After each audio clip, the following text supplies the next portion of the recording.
मेरा नाम आंचल है। मेरे पति के मरने के बाद मैं अपनी जेठानी के घर में नौकरानी का काम किया करती थी। कहते हैं कि जब वक्त बुरा होता है तब अपने भी साथ नहीं देते। मेरे साथ भी कुछ ऐसा ही हो रहा था। मेरी 10 साल की एक बेटी थी जिसका नाम प्रिया था। मैं अपनी बेटी से बहुत प्यार किया करती थी। मेरी जेठानी का घर मोहल्ले में ही थोड़ी दूरी पर जाकर था। मोहल्ले के लोग मेरे जेठ जेठानी की बहुत तारीफ किया करते थे। कहते थे कि बहुत ही इज्जतदार लोग हैं, मगर कोई भी ये नहीं समझता था ये लोग इज्जतदार होते तो अपने घर की इज्जत को अपने ही घर में नौकरानी बनाकर क्यों रखते। वैसे भी आजकल जिसकी जेब भारी होती है लोग उसकी ही भाषा बोलते हैं। मैं गरीब थी, विधवा थी, बेसहारा थी, किराए के घर में रहती थी, इसीलिए मेरा साथ देने वाला कोई नहीं था। लोग कहते थे कि मैं चोर की पत्नी हूँ। जब जिंदगी में एक बार किरदार पर दाग लग जाता है तो लोग उसे सारी जिंदगी बदनाम करते रहते हैं। चाहे आप कितने भी बदल जाएं, सुधर जाएं, मगर लोग आपकी सारी खूबियां भूलकर सिर्फ एक कमी को हमेशा याद रखेंगे और सिर्फ उसी कमी के बारे में बताकर सारी जिंदगी आपको जलील करते रहेंगे। दरअसल जब मेरे पति ने अपनी जवानी में कदम रखा था तब उनके साथ कुछ बिगड़े हुए लड़कों का साथ था। उनकी दोस्ती उन बिगड़े हुए लड़कों के साथ थी जो मोहल्ले के घरों में चोरियां करते थे। जब इंसान जवानी के जोश में होता है तो काफ़ी गलत काम कर देता है। धूम्रपान भी करता है, लड़कीबाजी भी करता है और बहुत सारे ऐसे काम होते हैं जिन्हें वो करने लग जाता है। मैं मानती हूँ कि मेरे पति अपनी जवानी के समय में काफ़ी सारे गलत काम कर चुके थे। एक दिन उन्होंने मोहल्ले के एक घर में लड़कों के साथ मिलकर चोरी की थी और इस घर के मालिक ने उन्हें रंगे हाथों पकड़ लिया था, जिस पर मेरे पति को और उनके साथियों को जेल भिजवा दिया गया था, जिसमें एक लड़का मौके पर भागने में कामयाब रहा, मगर इन सारे लड़कों ने उस लड़के का नाम भी उगल दिया था, जिसकी वजह से मेरे जेठ की और ससुर की बहुत बदनामी हुई थी। मेरी सास तो कई सालों पहले ही इस दुनिया को छोड़कर चली गई थी। मेरे पति की कोई बहन नहीं थी, सिर्फ पिता और एक बड़े भाई थे। मेरे जेठ का कहना है कि तुम्हारे पति ने सारी जिंदगी कभी कोई कमाई नहीं की, बस सारी जिंदगी अय्याशी और आवारागर्दी में गुजार दी है। मेरे पति मोहित अपनी जवानी के समय में कुछ ऐसे ही थे। चोरी वाला कांड होने से उनके पूरे परिवार की बहुत बेइज्जती हुई थी। लोग उनके पिता की बहुत इज्जत किया करते थे। वैसे तो मेरे ससुर जी का नाम करमचंद था, लेकिन मोहल्ले के लोग उन्हें मुखिया जी कहकर पुकारते थे। पूरे मोहल्ले में अफवाह उड़ी हुई थी कि मुखिया जी के छोटे बेटे ने चोरी की है। जहां मेरे ससुर जी सर उठाकर पूरे मोहल्ले में घूमते थे, अब बेटे की चोरी का दाग उनकी इज्जत पर लग चुका था। उन्होंने जमानत पर मोहित को छुड़वाया था और फिर उसके बाद उनकी शादी करने का फैसला किया। मैं इस शहर में नहीं रहती थी, मैं बनारस में रहा करती थी। मेरे ससुर जी और मेरे पिताजी आपस में दूर के रिश्तेदार थे।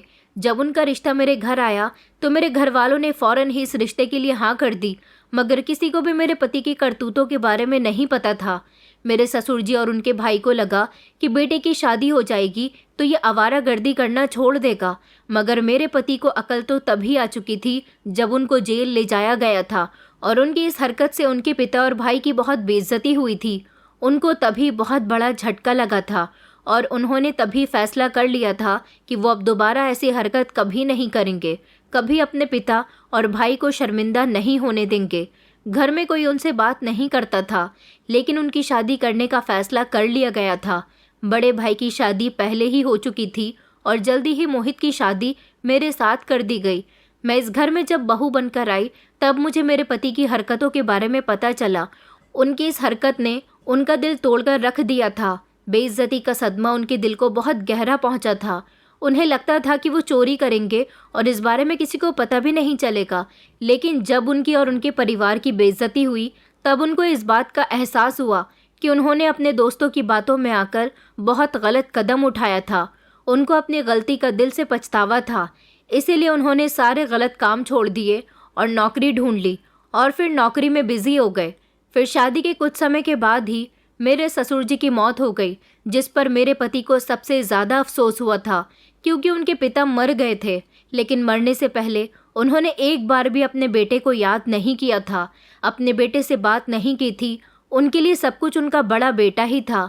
हालांकि मेरे पति ने कई बार अपने पिता से माफ़ी मांगने की कोशिश की थी। मोहल्ले के सारे ही लोग अभी तक उनको चोर चोर कहते थे, जिस पर मेरे पति को बहुत शर्मिंदगी महसूस होती थी। वक्त गुजरता गया, मेरी शादी को 5 साल हो गए और ससुर जी को मरे हुए 4 साल हो चुके थे। मेरे पति तो नौकरी पर चले जाया करते थे। वो एक प्लास्टिक फैक्ट्री में काम किया करते थे। मेरे पति को अपने घर के बारे में कुछ पता ही नहीं था, क्योंकि उन्होंने जब से मेहनत करनी शुरू की थी तब से उन्होंने फालतू बातों पर ध्यान देना छोड़ दिया था। उन सारे लड़कों का भी साथ छोड़ दिया था जिनकी वजह से उन्होंने चोरी जैसा काम किया था। वो अपने बड़े भाई और उनके परिवार की बहुत इज्जत किया करते थे, लेकिन उन्हें ये नहीं पता था कि उनके भैया भाभी उनके खिलाफ एक साजिश रच रहे हैं। दरअसल अब मेरे पति बीमार रहने लगे थे और मेरी बेटी प्रिया भी इस दुनिया में आ चुकी थी। मेरे पति को टीबी की बीमारी लग गई थी और उन्होंने बिस्तर पकड़ लिया था। तभी से ही उनके भाई भाभी ने उनका साथ छोड़ना शुरू कर दिया। लोगों को लगता था कि वो अपने बीमार भाई का इलाज करवा रहे हैं, लेकिन हकीकत तो ये थी कि घर के घर में ही मेरे जेठ कभी भी मेरे पति की तबीयत तक नहीं पूछते थे। एक दिन रात से खांसते खांसते उनको सवेरा हो गया था। मैं उनकी ऐसी हालत नहीं देख सकती थी क्योंकि वो बेहाल हो चुके थे। मैं सुबह जेठ जी के उठते ही सबसे पहले उनके कमरे में गई और कहने लगी कि मोहित की तबीयत बहुत ख़राब है, उन्हें अस्पताल लेकर चलिए। तभी मेरी जेठानी सामने आ गई और कहने लगी कि हमारे पास पैसा फ्री का नहीं आ रहा। तुम्हारे पति ने आज तक किया ही क्या है हम लोगों के लिए? अरे चोर है, चोरी का पैसा काफ़ी इकट्ठा कर लिया होगा, उन्हीं पैसों से इलाज करवा लो। मैंने अपनी जेठानी की बात को नज़रअंदाज किया क्योंकि इस समय मेरे पास उनसे बहस करने का समय नहीं था और अपने जेठ के आगे हाथ जोड़ने लगी कि भैया जी प्लीज़ मोहित को अस्पताल लेकर चलिए, उनकी तबीयत बहुत ज़्यादा ख़राब है। अब तो उनसे बोला भी नहीं जा रहा। मेरे जेठ कुछ नहीं बोले और खामोशी से घर से बाहर चले गए। मुझे लगा कि शायद वो मेरी मदद करेंगे, मगर 2 घंटे हो चुके थे, वो दोबारा घर के अंदर दाखिल ही नहीं हुए। फिर मैंने फैसला कर लिया कि मैं अपने पति को खुद ही अस्पताल लेकर जाऊंगी। जैसे ही मैं अपने पति के पास गई, उनको बिस्तर से उठाने लगी तो उन्होंने मेरी आवाज़ न सुनी, न कोई हरकत की। मैं ज़ोर से चिल्लाई क्योंकि उनका पूरा शरीर ठंडा पड़ चुका था और अब मुझे पता चला था कि उनकी मौत हो गई है। मैं अब चिल्ला चिल्ला कर रोने लगी। अगर मेरे पति को समय पर इलाज मिल जाता तो शायद मेरे पति बच जाते, लेकिन इनमें से किसी ने भी मेरी मदद नहीं की। मेरी छोटी सी बेटी जो सिर्फ अब 1.5 साल की हो चुकी थी, वो अपने पिता के साथ ठीक से खेली भी नहीं थी। उसके सर से पिता का साया उठ गया था। मैं फूट फूट कर रो रही थी। मेरे पति का अंतिम संस्कार हो चुका था। लोग कह रहे थे कि तुम्हारे जेठ जेठानी बहुत अच्छे हैं, उन्होंने तुम्हारे पति का काफ़ी इलाज करवाया, मगर हकीकत क्या थी ये तो मैं जानती थी। मेरे जेठ और जेठानी पूरे मोहल्ले में कहते थे कि हमने मोहित को बचाने की बहुत कोशिश की, लेकिन अब उसकी मौत का समय आ चुका था। मैं दुनिया को हकीकत नहीं बता सकती थी। मेरे पास खामोश रहने के अलावा कोई दूसरा रास्ता नहीं था। मैं खामोशी से इस घर में रह रही थी। ये घर जो कि मेरे पति का भी था, फिर कुछ समय के बाद पता चला कि ये घर तो मेरे पति का है ही नहीं। मेरे जेठ का कहना था कि मोहित ने कभी इस घर के लिए कुछ नहीं किया, इसलिए पिताजी ये सारी जायदाद मेरे नाम कर रहे हैं। ये घर और कारोबार अब सब कुछ मेरा है। तुम्हारे पति ने अपनी सारी जिंदगी अय्याशी और आवारागर्दी करने में गुजार दी। अगर उसने पिता की सेवा या फिर पिता के लिए कभी कोई कमाई की होती तो शायद आज उनके दिल में अपने बेटे के लिए भी रहम होता। वो मोहित से बहुत नाराज थे, इसलिए उन्होंने जीते जी मोहित को बेदखल कर दिया था। ये तो मेरी दरिया दिली है कि मैंने तुम लोगों को इस घर में जगह दी, कभी तुम्हें इस घर से निकलने के लिए नहीं कहा, लेकिन अब मैं तुम लोगों को और इस घर में बर्दाश्त नहीं करूँगा। ये सुनकर तो जैसे मेरे पैरों तले से ज़मीन निकल गई थी। मैंने कहा भैया जी ये आप क्या कह रहे हो? आपकी छोटी सी 1.5 साल की भतीजी है, मैं इतनी छोटी बच्ची को लेकर कहाँ जाऊँगी? मेरा तो मायका भी बहुत दूर है और अब मेरे मायके में भी तो कोई नहीं है। मेरे माता पिता मर चुके हैं। मैं भैया भाभी से कोई आस नहीं लगा सकती। मेरे तो आप ही हो और आप मुझे बेसहारा छोड़ देंगे तो मैं कहाँ जाऊँगी? मेरी जेठानी ने चिल्लाकर कहा कि कहीं भी जाओ हमें नहीं पता, निकल जाओ बस हमारे घर से। मैं फूट फूट कर रोने लगी। मेरी जेठानी की बेटी जो कि लगभग 15 साल की थी, उसने कहा कि मम्मी चाची को इस घर से निकाल दो, इन्हें यहाँ पर मत रहने देना। मगर मैं उन दोनों पति पत्नी के पैरों में गिर गई, फूट फूट कर रोने लगी और उनसे कहने लगी कि आपको मेरी छोटी सी बेटी का वास्ता, ऐसा मत करिए, मुझे इस घर से मत निकालिए, ये मेरे पति का भी है। मेरे जेठ कहने लगे कि तुमसे कितनी बार कहा है कि इस घर में तुम्हारे पति का कोई हक नहीं है, वो एक चोर था। और इस बात से पिताजी बहुत नाराज़ थे। उनको ये बात कभी भी गवारा नहीं थी कि उनकी इतनी मेहनत की कमाई पर उनके चोर बेटे का भी हक हो। मैंने कहा, तो फिर भैया जी, मैं जिस तरह इस घर में एक छोटे से कमरे में रहती हूँ, बस वही कमरा मुझे दे दो। मैं आपसे और कुछ नहीं मांगती, मैं आपके आगे हाथ जोड़ती हूँ। मेरी जेठानी कहने लगी कि देखो, हम तुम पर एक एहसान कर सकते हैं, तुम इस घर से चली जाओ, क्योंकि हम तुम्हें इस घर में बर्दाश्त नहीं कर सकते। ये हमारा घर है, तुम्हें इस मोहल्ले में ही छोटा सा किराए का घर दिलवा देते हैं, तुम वहाँ आराम से रहती रहना, उसका किराया भी हम दे देंगे, लेकिन बदले में तुम्हें हमारे घर की नौकरानी बनना पड़ेगा, हमारे सारे काम करने पड़ेंगे और जैसा हम कहेंगे वैसा ही करना पड़ेगा। उनकी बात सुनकर मुझे अपने कानों पर विश्वास नहीं हो रहा था। आज मेरे सगे रिश्तों से पूरा भरोसा उठ चुका था। एक नज़र मैंने अपनी बेटी पर डाली और उसके आने वाले कल के बारे में सोचा, फिर उनसे कह दिया कि ठीक है, ऐसा ही बेहतर है। फिर मैं रोती हुई उस घर से निकल आई थी। मेरे जेठ ने मुझे मोहल्ले में ही एक किराए का घर दिलवा दिया था, जो कि बहुत छोटा था। यहाँ पर मुझे अपनी बेटी के साथ रहना था, पर यहाँ पर ना तो कोई बर्तन था और ना ही कोई सामान। मैं इस घर की दीवारों को देखकर फूट फूट कर रो रही थी और अपनी किस्मत पर अफसोस कर रही थी। ऊपर वाले से भी शिकायत कर रही थी कि क्या मेरी किस्मत इतनी बुरी है कि मुझे मेरे पति की मौत की सज़ा मिल रही है। अगर मेरा पति नहीं मरता तो शायद मेरी ज़िंदगी ऐसी ना होती। भले ही वो किसी काबिल नहीं था, लेकिन अपनी मेहनत की कमाई से हमें 2 वक्त की रोटी तो इज्जत से खिला ही रहा था। लेकिन उनके जाने के बाद तो उनके अपनों ने ही मेरा एक एक दिन दुश्वार कर दिया था। इस घर में मुझे मेरे जेठ ने थोड़ा सा राशन भरवा कर दे दिया था। ऐसा वो लोगों की नज़रों में अच्छा बनने के लिए किया करते थे, और इस बार तो वो वैसे भी मेयर सभासद बनने के लिए लोगों का दिल जीतना चाहते थे और मोहल्ले के लोगों से वोट बटोरना चाहते थे, ताकि लोग उन्हें इस मोहल्ले का पार्षद बना सकें। मैं तो खामोशी से सब कुछ बर्दाश्त कर रही थी। मैंने अपने जेठ जेठानी के घर पर नौकरानी बनकर काम करना शुरू कर दिया था। मैं अपनी बेटी को भी वहाँ साथ ले जाती थी। लोगों को लगता था कि वो मेरा ख्याल रखते हैं, और मोहल्ले में ये भी कह दिया था कि मैंने अपनी मर्जी से वो घर छोड़ा है और मैं अपनी मर्जी से किराए के घर में रहती हूँ, क्योंकि इस घर में रहते हुए मुझे अपने पति की याद आती है। हालांकि मैं सारा दिन तो वहीं पर गुजारती थी, इन लोगों की सारी गुलामियाँ करती थी। इलेक्शन के दिन नज़दीक आ रहे थे, इसलिए मेरे जेठ मोहल्ले वालों के लिए बड़े मेहरबान बन रहे थे। कई दिन हो गए थे मैंने और मेरी बेटी ने ढंग का खाना भी नहीं खाया था। यहाँ मेरे जेठ ने घर का काम करने के लिए 1-2 नौकर और रख लिए थे। अब थोड़ा मेरा काम का बोझ हल्का हुआ था, क्योंकि अब मेरी जेठानी को भी बिल्कुल फुर्सत नहीं मिलती थी।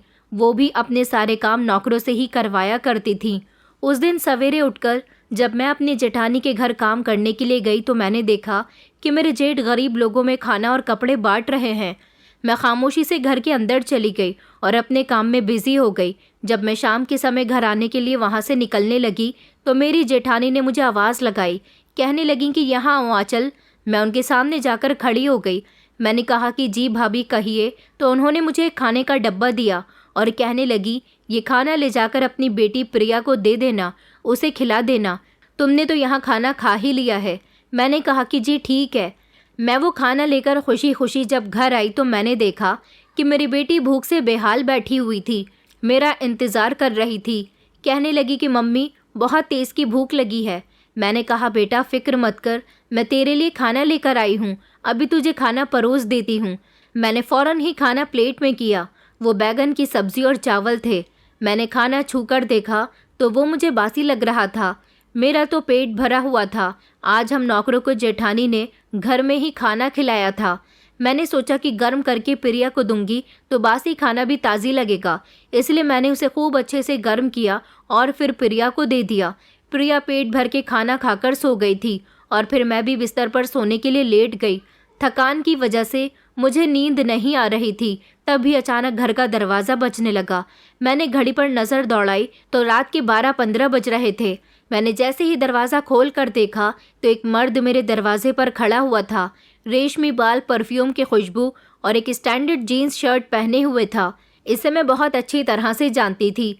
ये मेरे जेठ का दोस्त है, जो उम्र में भी मेरे जेठ के जितना ही होगा, लेकिन बहुत अमीर आदमी था। उसका हाथ मेरे जेठ के सर पर था। तभी तो मेरे जेठ को पूरा भरोसा था कि वो ये इलेक्शन ज़रूर जीत कर रहेंगे। ये अक्सर मेरी जेठानी के घर पर भी आया करता था और वहाँ पर मुझे अजीब नज़रों से देखता था, मगर मैंने कभी इसको मुंह नहीं लगाया था। लेकिन आज तो उसने हद ही पार कर दी थी कि रात के 12:15 पर ये मेरे घर के दरवाजे पर खड़ा हुआ था। मैंने कहा कि जी बताइए, क्या काम है। उसने मुस्कुराकर कहा कि मैं आपकी तारीफ करने के लिए आया हूँ। आंचल जी, आप तो दिन ब दिन निखरती जा रही हो। आपसे बात करने का मन कर रहा था, आपको देखने का मन कर रहा था, सो आ गया। पता नहीं वो मुझ पर इतना मेहरबान क्यों हो रहा था। मैंने कहा शर्म करो, इस समय अगर किसी ने आपको मेरे घर के दरवाजे पर देख लिया तो मेरी बदनामी होगी। उन्होंने कहा अगर तुम्हें अपनी बदनामी का इतना ही डर है तो फिर तुम मेरी बात मानो, ये मेरा मोबाइल नंबर लो और आधे घंटे बाद मुझे फ़ोन करना। मैं जानता हूँ कि तुम्हारे पास छोटा सा मोबाइल है, मैं तुम्हारे फ़ोन का इंतज़ार करूँगा। मेरी समझ नहीं आई कि यह आदमी मुझसे क्या चाहता है। इसका नाम अनंत था और ये अपना नंबर थमाकर मेरे घर के दरवाजे से वापस चला गया था। मैंने उसको फ़ोन नहीं किया और मैं दरवाज़ा ठीक से बंद करके अपने बिस्तर पर आकर लेट गई थी। सोचने लगी थी कि पता नहीं और मेरी ज़िंदगी में कौन कौन सी मुसीबतें आनी बाकी हैं। कुछ देर गुजरी तो मेरा मोबाइल बज उठा। मैंने स्क्रीन पर देखा तो एक नए नंबर से फ़ोन आया था। मेरा दिल दहल गया।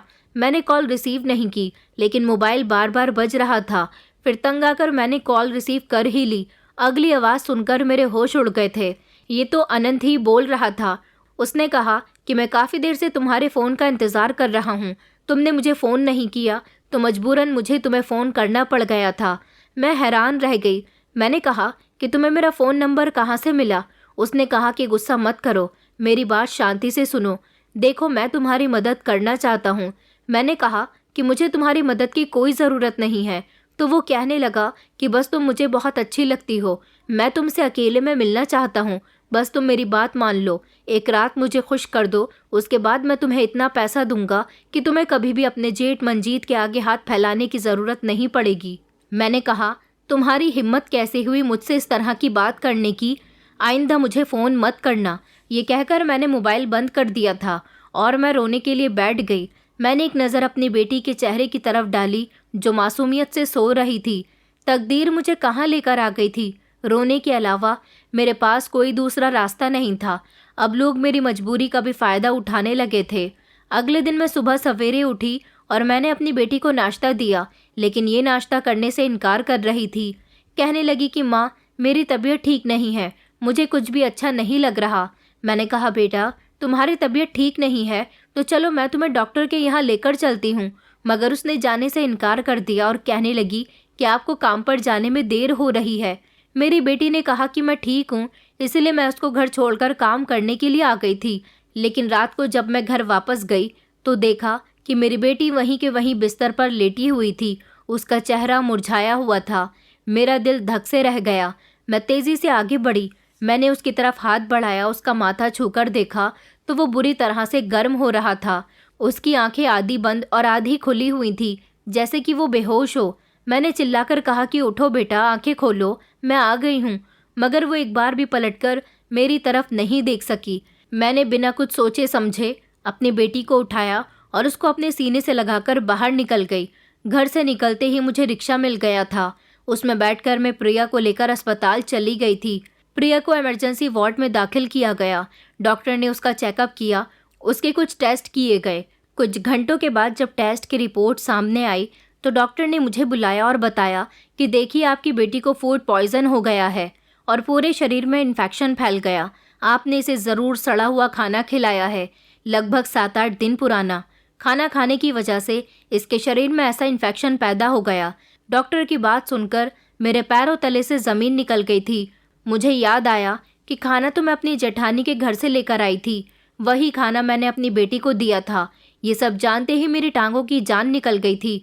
मैंने अपना सर पकड़ लिया था। डॉक्टर समझ रहे थे कि मैंने जानबूझकर अपनी बेटी को ऐसा खाना दिया है, मगर मैं ऐसा क्यों करूँगी? मैं अपनी बेटी की जान क्यों लेना चाहूँगी? मैं तो उससे बहुत प्यार करती हूँ। मैंने तो वो खाना बस उसे पेट भरने के लिए दिया था। मेरी आंखों से लगातार आंसू बह रहे थे। मेरी बेटी का इलाज लंबा चलना था और मेरे पास पैसे नहीं थे। जितने पैसे थे उतने पैसों से मैंने अपनी बेटी को अस्पताल में एडमिट करवा दिया था और उसके टेस्ट वगैरह करवा दिए थे। प्रिया लगातार बेहोश थी और मुझे ये सोच सोच कर गुस्सा आ रहा था कि मेरी जेठानी ने मुझे मेरी बेटी के लिए वो ख़राब खाना क्यों दिया जो गरीबों के लिए अच्छे बनते हैं, मोहल्ले वालों की तारीफ बटोरते हैं। वो लोग मेरे और मेरी बेटी के साथ इतना बुरा कैसे कर सकते हैं? मुझे नहीं पता था कि वो खाना इतने दिनों का था या नहीं। मैं समझ नहीं पाई थी कि मेरी जेठानी मेरी बेटी को नुकसान पहुंचाना चाहती है। डॉक्टर ने कहा कि आपकी बेटी का ट्रीटमेंट लगभग 15 दिन तक चलेगा, जिसके लिए पैसों की भी ज़रूरत है। मगर मैं पैसे कहाँ से लाती? मेरे पास तो पैसे नहीं थे। मैं रोती हुई अपनी जेठ जेठानी के घर चली गई और उनसे कहा कि तुम्हारी लापरवाही की वजह से मेरी बेटी की तबीयत ख़राब हो गई। तुमने मुझे बासी खाना दिया, जिसकी वजह से मेरी बेटी को फूड पॉइजन हो गया। मेरी जेठानी चिल्लाई और कहने लगी कि बदतमीज़ औरत, एक तो हमने तुझे अपने घर में सहारा दिया हुआ है, तुझे अपने घर में नौकरी दी हुई है, तुझे खाने को देते हैं, ऊपर से तू हम पर ही इल्ज़ाम लगा रही है। मेरी जेठानी ने उल्टा मुझे ही बातें सुनानी शुरू कर दी थी, मगर मैं एक लाचार औरत आंसू बहाने के अलावा कुछ नहीं कर सकती थी। मैंने उनसे कहा कि मेरी बेटी के इलाज के लिए थोड़े से पैसे दे दो, मगर उन दोनों पति पत्नी के कानों पर जूं तक न रेंगी थी। मैं वहां से खामोशी से वापस आ गई और अस्पताल में बैठकर अपनी बेटी के मासूम चेहरे को देखने लगी। उसका शरीर अस्पताल के बेड पर बेसुध पड़ा हुआ था। प्रिया को इलाज की बहुत सख्त ज़रूरत थी और इलाज के लिए मेरे पास पैसे नहीं थे। तभी मेरा मोबाइल बजने लगा और अनंत का फ़ोन आने लगा। मुझे उस पर गुस्सा आया, मगर मैं उसकी कॉल रिसीव करने पर मजबूर हो गई थी, क्योंकि वो बार बार फ़ोन कर रहा था। जैसे ही मैंने फ़ोन उठाया तो अनंत कहने लगा कि तुम कहाँ हो? मैं कब से तुम्हें फ़ोन कर रहा हूँ। मैंने जो तुम्हें ऑफ़र दिया था उसे तुमने एक्सेप्ट किया या नहीं? मैंने कहा कि मुझे तुम्हारी बकवास नहीं सुननी। उसने कहा कि देखो, मैं ये सब तुम्हारे फ़ायदे के लिए कह रहा हूँ। जो कुछ तुम्हारे साथ हो रहा है वो बिल्कुल भी अच्छा नहीं हो रहा। तुम बहुत सुंदर हो, तुम्हारी सुंदरता इस तरह ख़राब हो जाएगी। मैं चाहता हूँ कि तुम मेरी बात मान लो, फिर मैं तुम्हारी हर बात मानूंगा। तुम्हें पैसे में तोल कर रख दूंगा, तुम्हें किसी परेशानी का सामना नहीं उठाना पड़ेगा। वैसे भी तुम्हारा एक बेटी का साथ है, मेरी बात मानने से तुम मालामाल हो जाओगी। मैंने उसकी बात नहीं सुनी और बिना कुछ कहे ही फ़ोन बंद कर दिया। फिर मैं अपने दिमाग पर जोर देने लगी कि अनंत जो कह रहा है वो सच है। मेरी बेटी की जान को कहीं ख़तरा ना हो जाए। अगर उसको इलाज नहीं मिला तो उसकी जान भी जा सकती है, क्योंकि ये बात डॉक्टर ने क्लियर कह दी है कि उसके शरीर में इन्फेक्शन काफ़ी हद तक फैल चुका है, जिसके लिए उसे लगातार ट्रीटमेंट देना ज़रूरी है। अभी मैं अस्पताल की बेंच पर ही बैठी हुई थी जब एक वार्ड बॉय आया और कहने लगा कि आपने पैसों का इंतज़ाम किया या नहीं? अगर आपने पैसों का इंतज़ाम नहीं किया तो हम लोग आपकी बेटी का इलाज नहीं कर सकेंगे। मैंने वार्ड बॉय के आगे हाथ जोड़े और कहने लगी, भैया प्लीज़, मेरे पास पैसे नहीं है, मैं जल्द ही पैसों का बंदोबस्त कर लूँगी। लेकिन वार्ड बॉय ने मेरी एक बात न सुनी। फिर मैंने एक नज़र मोबाइल की तरफ डाली और दूसरी नज़र अपनी बेटी की तरफ, क्योंकि अब मेरे पास अनंत के पास जाने के अलावा कोई दूसरा रास्ता नहीं था। एक वही था जो मेरी बेटी के इलाज के लिए मुझे पैसे दे सकता था। मैंने अनंत को फ़ोन किया और कहा कि मैं तुमसे मिलने के लिए आ रही हूँ। अनंत बड़ी बेचैनी से मेरा इंतज़ार कर रहा था। उसने मुझे एक होटल का पता दे दिया था। जब मैं उस होटल में पहुंची वो तो पहले से ही वहां पर मौजूद था। उसने मुझे अपने सामने बैठने के लिए कहा। मैं सहम कर बैठ गई। मेरी आंखों में आंसू आ गए, मगर मैंने उन्हें बहने से रोक लिया। उसने कहा, तो फाइनली तुमने मेरी बात मान ही ली। मैं बहुत ही खुश हुआ हूँ। बताओ मैं तुम्हारे लिए क्या कर सकता हूँ? मैंने कहा, मेरी बेटी की बहुत तबीयत ख़राब है, मुझे उसके इलाज के लिए पैसे चाहिए। वो धीरे धीरे मेरे करीब आया और कहने लगा, ये लो शराब पियो, इससे तुम्हारी सारी परेशानी दूर हो जाएगी। मुझे बहुत तेज़ बदबू चढ़ी। मैंने मुंह बनाकर अपना मुंह फेर लिया। वो कहने लगा कि इसको पीने से तुम्हारे शरीर की सारी थकान भी दूर हो जाएगी और फिर तुम फ्रेश महसूस करोगी। मैंने उसके आगे हाथ जोड़े और कहा कि मेरी मजबूरी का फ़ायदा मत उठाओ। उसने कहा कि तुम यहाँ अपनी मर्ज़ी से आई हो, यहाँ तुम्हारी मर्ज़ी भी शामिल है। और फिर वो मेरे इतने करीब आ गया कि मैं बिल्कुल खामोश रही और उसने मेरे वजूद को अपने घेरे में ले लिया। और उस सारी रात मैं अपनी बेटी के लिए मन ही मन प्रार्थना करती रही। दिन निकला तो मैं अपनी इज्जत अनंत के हवाले कर चुकी थी। उसने सवेरे उठते ही मुझे पैसे दिए और कहने लगा, अगर और पैसों की ज़रूरत हो तो मुझे बता देना, मगर तुम बहुत मज़े की चीज़ हो, मुझे आगे भी तुम्हारी ज़रूरत पड़ सकती है। वो मेरी कोई मदद नहीं करना चाहता था, बस मुझे अपने इस्तेमाल के लिए रखना चाहता था। मैं जल्दी से अस्पताल आई और मैंने अस्पताल के काउंटर पर पैसे जमा करवा दिए थे। अब मेरा शरीर एक बेजान लाश बन गया था। मेरी बेटी का जब तक ट्रीटमेंट चलता रहा मैं अस्पताल में ही रही। जब अस्पताल से मेरी बेटी को डिस्चार्ज कर दिया गया तो मैं उसे लेकर घर आ गई थी। लेकिन अब मुझे अपनी जेठानी के घर नहीं जाना था। उसने मेरी बेटी के साथ बहुत बुरा किया था। हैरानी की बात ये थी कि वहाँ से कोई मुझे बुलाने के लिए भी नहीं आया था। फिर से अनंत का फ़ोन आया और उसने कहा कि मुझे एक बार और तुम्हारे साथ रात गुजारनी है, मुझे खुश कर दो और फिर से ढेर सारे पैसे ले जाओ। फिर से मैंने अपनी बेटी के चेहरे की तरफ देखा जो बेहद ही कमज़ोर हो गया था। उसने कहा कि माँ, भूख लगी है, कुछ खाने को दे दो। लेकिन घर में तो कुछ खाने को पड़ा ही नहीं था। मैंने अनंत से कहा कि थोड़े से पैसे भेज दो, उसके बाद मैं तुमसे मिलने के लिए आ जाऊंगी। उसने पैसे भेज दिए थे। अनंत के आदमी मेरे घर के दरवाजे के बार बार चक्कर काट रहे थे, जिसकी वजह से मोहल्ले के लोग मेरे बारे में उल्टी सीधी बातें करने लगे। कहने लगे कि ये औरत तो बिगड़ चुकी है, पति के ना होने का फ़ायदा उठा रही है, दूसरे मर्दों से संबंध बना रही है। मगर मैं खामोश रही। दुनिया वालों की बातें सुनने के अलावा मेरे पास कोई दूसरा रास्ता नहीं था। मैं सिर्फ लोगों की बातों को सुन सकती थी, रो सकती थी और अपनी किस्मत को कोस सकती थी, क्योंकि मुझ जैसी लाचार औरत कभी कुछ नहीं कर सकती। मैं जो कुछ भी कर रही थी अपनी बेटी के लिए कर रही थी। मैंने अपनी बेटी को खाना खिलाया, उसको सुला दिया और फिर मैं अनंत के पास आ गई थी। वहाँ फिर से सारी रात गुजारी। अनंत बहुत खुश हुआ, कहने लगा कि तुम मुझे बहुत पसंद आ गई हो। अरे पता नहीं क्यों मेरा दिल तुम्हारी तरफ अट्रैक्ट होने लगा है। मैं तो कहता हूँ कि तुम सब कुछ छोड़कर मेरे पास आ जाओ। मैं तुम्हारी बेटी को भी एक्सेप्ट करने के लिए तैयार हूँ। लेकिन मैं सिर्फ धीमे से मुस्कुरा दी। मैंने कुछ नहीं कहा। मेरे पास इतने पैसे आ गए थे कि मेरा और मेरी बेटी का एक हफ्ते तक का गुजारा हो सकता था। मगर मैं अपनी जेठानी और जेठ से कैसे बदला लूँ, यही सब कुछ मैं सोच रही थी और बार बार ऊपर वाले से प्रार्थना कर रही थी कि आप मेरा साथ दो। लोगों के सामने मैं उनकी हकीकत लाना चाहती हूँ। इलेक्शन आने में अभी एक हफ्ता रह गया था। मेरे जेठ जेठानी बहुत खुश थे। उन्हें लगता था कि अब वो इस मोहल्ले के पार्षद बनकर रहेंगे। उन्होंने मेरे पति के घर पर कब्जा कर लिया था, मेरी बेटी को बीमार कर दिया, मुझे अपने घर की नौकरानी बना लिया। मैं घर से बाहर निकलती तो मोहल्ले के लोग कहते कि बिगड़ी हुई औरत जा रही है। जैसे इसका पति था वैसी ही ये खुद है और बेटी भी इन पर ही जाएगी। ये बात सुनकर मुझे ऐसा लगा जैसे किसी ने मेरी आत्मा पर वार कर दिया हो। अब मैं हर रात अनंत के पास चली जाती थी और वो मुझे इतने पैसे दे दिया करता था कि मेरा और मेरी बेटी का गुजारा हो रहा था। लेकिन ये सब कुछ कब तक चलेगा? मैं सबसे अपना पीछा छुड़ाना चाहती थी, लेकिन कैसे? अनंत कहता था कि तुम हमेशा के लिए मेरे पास रहो, लेकिन मुझे तो उस इंसान की परछाई से भी नफरत थी।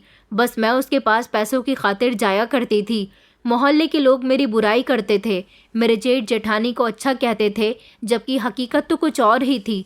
कई दिन हो गए थे मैं अपनी जेठानी के यहाँ भी नहीं गई थी। वो बार बार मुझे नौकरानी के हाथ बुलवाने के लिए भेज रही थी, मैं फिर भी वहाँ नहीं गई। जब मैंने अपनी इज्जत का सौदा कर ही लिया था तो अब मुझे उन लोगों के टुकड़ों पर पलने की कोई ज़रूरत नहीं थी। मैं ऊपर वाले से सिर्फ प्रार्थना ही कर सकती थी कि मेरे साथ इंसाफ कर दो, मुझे इस बड़ी मुसीबत से निकाल दो। मैं अपने शरीर को किसी और के हवाले नहीं करना चाहती और ना ही अपनी बेटी को भूखी और बीमार देखना चाहती हूँ। दिन और रात मेरे प्रार्थना में गुजर रहे थे। मैं अपनी बेटी का ख्याल रखती, रात को अनंत के बिस्तर की रौनक बन जाती और सुबह को अपने घर वापस आकर बेटी के लिए कुछ न कुछ खाने का ले आया करती थी। बस यही मेरी जिंदगी थी। एक दिन ऊपर वाले ने मेरी प्रार्थना कबूल कर ली जब मेरे पास उसी घर की एक नौकरानी आई और मुझे लगा कि वो मुझे बुलाने के लिए आई होगी। लेकिन जब उसने मुझसे कहा कि मैं तुम्हारी बहुत बड़ी परेशानी हल करने के लिए आई हूँ, मेरे पास एक सबूत है जिससे तुम अपनी जेठानी की हकीकत लोगों के सामने लेकर आ सकती हो, मैं उसकी बात सुनकर चौंक गई। मैंने कहा, कैसी हकीकत? तो उसने मुझे बताया कि जिस दिन मालकिन ने तुम्हें खाना दिया था तुम्हारी बेटी के लिए, उस दिन मेरी बेटी भी वहाँ मेरे साथ गई थी और वो किचन में ही मौजूद थी। वो मोबाइल चला रही थी और खेल खेल में किचन की वीडियो बना रही थी। ये देखो, उसने मुझे मोबाइल में वीडियो प्ले करके दिखाई। वो छोटा सा मोबाइल था जिसमें नौकरानी कंचन मुझे मेरी जेठानी के किचन की वीडियो दिखा रही थी। मेरी जेठानी किचन में दाखिल हुई और उसने फ्रिज खोलकर उसमें से 7 दिन पुराना खाना निकालकर ये कहते हुए कि ये खाना तो मैं आज इस कंचन को दूंगी, मनहूस अपनी बेटी को खिला देगी, वैसे भी ये खाना कई दिनों से फ्रिज में सड़ रहा है। अरे मैं तो चाहती हूँ कि माँ बेटी किसी न किसी तरह बस मर जाए और इन लोगों से हमें छुटकारा मिल जाए। ये वीडियो छोटे से मोबाइल में साफ तो नहीं थी, जिसमें मेरी जेठानी साफ साफ नज़र तो नहीं आ रही थी, लेकिन उनकी आवाज़ बिल्कुल साफ सुनाई दे रही थी। इस बार मेरी आंखों ने बोलना शुरू कर दिया था। सच का चिराग जो काफ़ी समय से खामोशी के बीच था और दर्द बर्दाश्त करने को तैयार था, मेरी आंखों में आंसू आ गए थे, मगर होठों पर सुकून की एक लहर थी।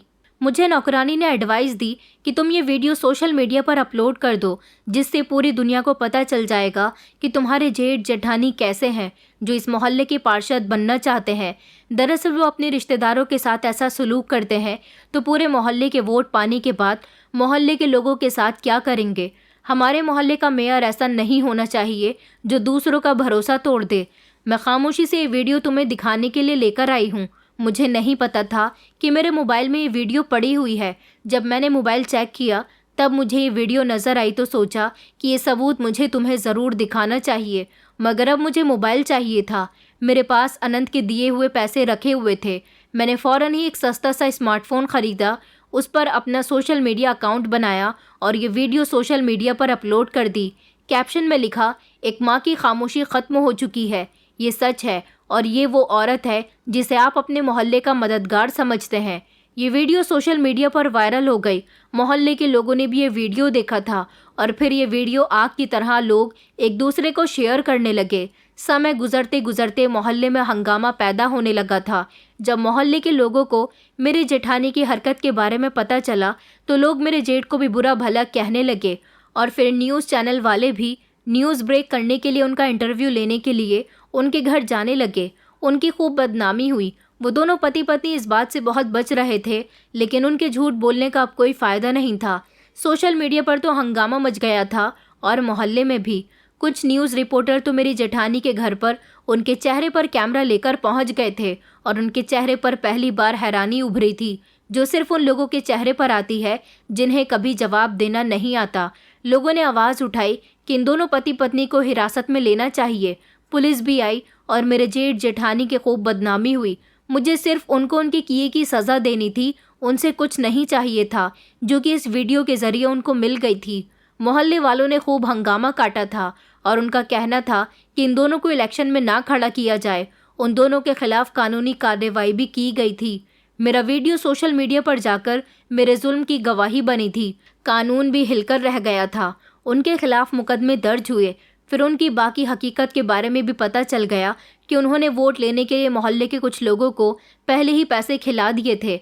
उनके इसी मुकदमे को अचानक से अहमियत मिलने लगी। पुलिस ने मेरे जेठ के घर जाकर छापा मारा और उनसे पूछताछ करनी शुरू कर दी। उन दोनों को हिरासत में ले लिया गया, पुलिस स्टेशन ले जाया गया। मोहल्ले के लोग खामोशी से ये सब कुछ देखते रहे।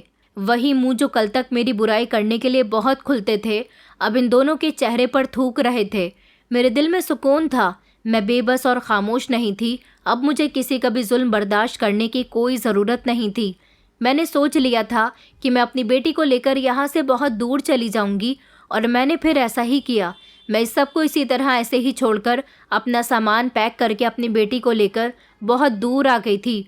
मुझे अनंत ने भी बहुत फ़ोन किया, बहुत सारे ऑफ़र दिए कि तुम वापस आ जाओ, मैं तुमसे शादी कर लूँगा, तुम्हारी बेटी को एक्सेप्ट कर लूँगा, तुम्हें बहुत सारे पैसे दूंगा। लेकिन मैं सिर्फ अपनी बेटी के लिए जीना चाहती थी, सिर्फ उसके बारे में ही अच्छा सोचना चाहती थी, उसके फ्यूचर के बारे में सोचना चाहती थी। इसलिए मैंने उस शहर को ही छोड़ने का फ़ैसला कर लिया और मैं उस शहर को छोड़कर बहुत दूर आ गई थी। मैं चाहती तो अनंत के खिलाफ भी एक्शन ले सकती थी, लेकिन उसके दिए गए पैसों ने मेरा बुरे समय में बहुत साथ दिया था। मेरे जेठ जेठानी तो काफ़ी माफ़ी मांग रहे थे पुलिस वालों से, लेकिन अब उनकी कोई सुनवाई नहीं होनी थी। हर मोहल्ले का मेयर एक ईमानदार इंसान होना चाहिए जो मोहल्ले के लोगों की मदद करे, उनकी हर परेशानी को हल करे, ना कि लोगों के साथ सिर्फ वोट जीतने के लिए दूसरों पर मेहरबानियां करे। उन दोनों पति पत्नी को तो अरेस्ट कर लिया गया था और उन्होंने अपनी बेटी को अपने रिश्तेदारों के पास रहने के लिए भेज दिया था। पुलिस ने उनके घर को सील कर दिया था। आज भी वो घर इसी तरह से बंद है। उनकी मदद करने के लिए कोई आगे नहीं आया और उन्हें 15 साल की सज़ा हुई। अभी उनकी सज़ा के 15 साल पूरे नहीं हुए। मैंने सब कुछ पीछे छोड़ दिया और इस नए शहर में आकर मैं लोगों के घरों में नौकरी करने लगी। हालांकि मैं पढ़ी लिखी भी थी, इसलिए मैंने छोटे बच्चों को ट्यूशन पढ़ाना भी शुरू कर दिया और मैं जिस बड़े बंगले में नौकरी करती थी वहाँ पर ही मुझे रहने के लिए एक क्वार्टर भी दे दिया गया था, जिसमें मेरी बेटी भी रहती थी। यहाँ तक का सफ़र तय करने में मुझे बहुत सारी मुश्किलों का सामना करना पड़ा था, लेकिन जब इंसान ईमानदारी और शराफत के रास्ते पर चलने लगता है तो ऊपर वाला भी उसका साथ देता है। आज भी मैं एक घर में नौकरानी का काम करती हूँ, लेकिन अपनी बेटी को सुकून की ज़िंदगी और पेट भर के खाना देती हूँ। यहाँ आने के बाद मुझे भी सुकून है। यहाँ के माहौल में एक अजीब सी खुशबू आती है, क्योंकि जिस घर में मैं नौकरी करती हूँ वो अच्छे और पढ़े लिखे लोगों का घर है, जो नौकरों को भी अपने परिवार के सदस्य की तरह समझते हैं। इन लोगों को देखकर मुझे विश्वास हुआ कि इस दुनिया में अच्छे लोग भी रहते हैं। दोस्तों, मैं बस यही कहना चाहती हूँ कि सच्चाई और इंसानियत की ताकत कभी भी हार नहीं मानती। जीवन में चाहे कितनी भी मुश्किलें आएं, अपने आत्मसम्मान और नैतिकता को बनाए रखें। समाज में अच्छाई और बुराई दोनों मौजूद हैं, लेकिन सच्चाई का रास्ता चुनने से न केवल आपकी ज़िंदगी बदल सकती है, बल्कि दूसरों के लिए भी प्रेरणा बन सकती है। ये कहानी हमें सिखाती है कि समाज को किसी की मजबूरी का फ़ायदा उठाने के बजाय उनकी मदद करनी चाहिए। हमें दूसरों के दर्द को समझना चाहिए और उनकी गरिमा का सम्मान करना चाहिए। जो लोग दिखावे की अच्छाई करते हैं, उनकी हकीकत को पहचानना ज़रूरी है। एक सच्चा समाज वही है जो कमज़ोर और ज़रूरतमंद लोगों का सहारा बने, ना कि उनकी कमज़ोरी का शोषण करे। आइए हम सब मिलकर एक ऐसा समाज बनाएं जहां हर इंसान को इज्जत, प्यार और समानता मिले। दोस्तों, उम्मीद करती हूँ आपको हमारी कहानी पसंद आई होगी। कहानी पसंद आई है तो वीडियो को लाइक करें, चैनल पर नए हैं तो चैनल को सब्सक्राइब करें और हाँ, नोटिफिकेशन बेल को ज़रूर दबाएं ताकि अगली अपडेट सबसे पहले आपको मिले।